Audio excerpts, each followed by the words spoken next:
Hi, I'm Becky Streepy from Glue and Glitter, and today we're making my ginger granola.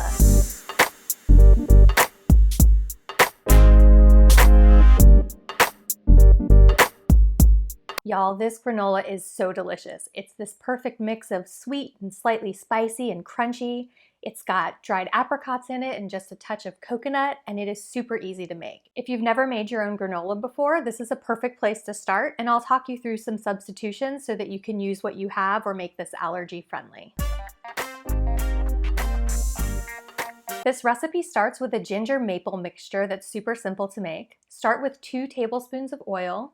Or if you don't do oil, you can use just 2 more tablespoons of maple syrup. Next, you'll add 6 tablespoons of maple syrup, or 8 tablespoons if you're not using oil. Then add a 1-inch piece of fresh ginger. Put that all in your blender and puree it until you have a smooth mix. A few small pieces of ginger are okay, but you don't want any big hunks of ginger because then that's what you'll have in your granola, and that's not delicious. After you make your ginger maple sauce, set it aside and grab yourself a large bowl. Add 1.5 cups of rolled oats and 1 cup of unsalted cashews. Roasted or raw is fine. Raw ones will get roasted while you're making the granola.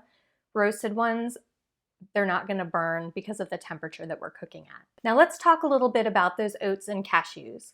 You definitely want to use rolled oats for this recipe. You don't want quick oats or instant oats. Rolled oats are very easy to find. It's just oatmeal.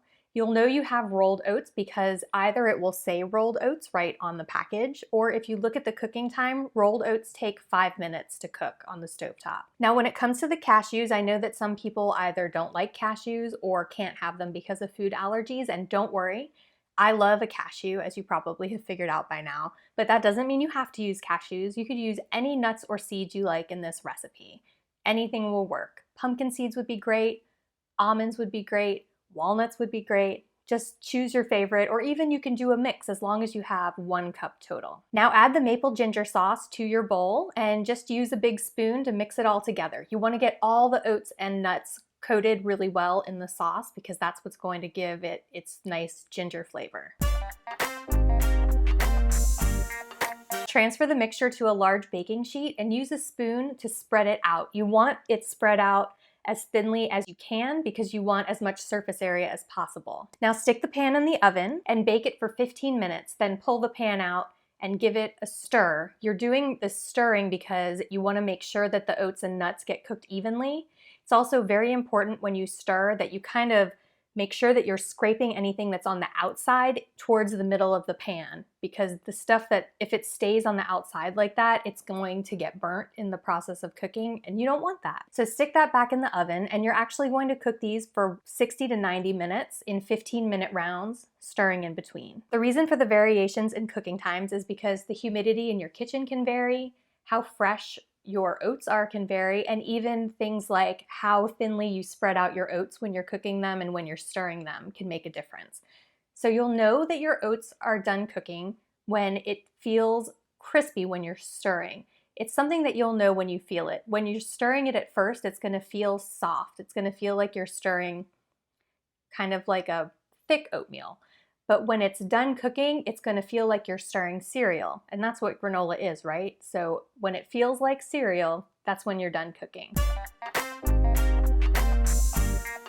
So the last time you pull them out of the oven, give it one more quick stir just to make sure everything feels nice and crispy, and then transfer it to a large dry mixing bowl. You definitely want your bowl to be completely dry because you don't want to make your granola soggy before you even had a chance to eat any. Next, add 1/2 cup of unsweetened shredded coconut and add another 1/2 cup of chopped dried apricots. You want the 1/2 cup of apricots to be after chopping, not before. When it comes to the fruit, you have substitution options here too. If you don't like dried apricots, that's fine. You can use 1/2 cup of any dried fruit that you like. Dried cranberries would be great in this, plus no chopping required because they're already nice little bite-sized pieces. Dried pineapple would be great in this, dried peaches. Just kind of see what dried fruit is calling your name and you can use it in this granola. Stir everything together so you have a nice even mixture, and then you're ready to serve.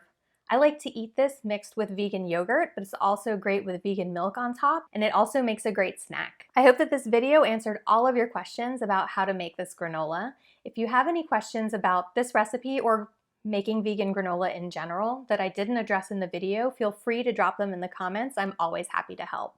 And don't forget to rate and subscribe. Happy cooking!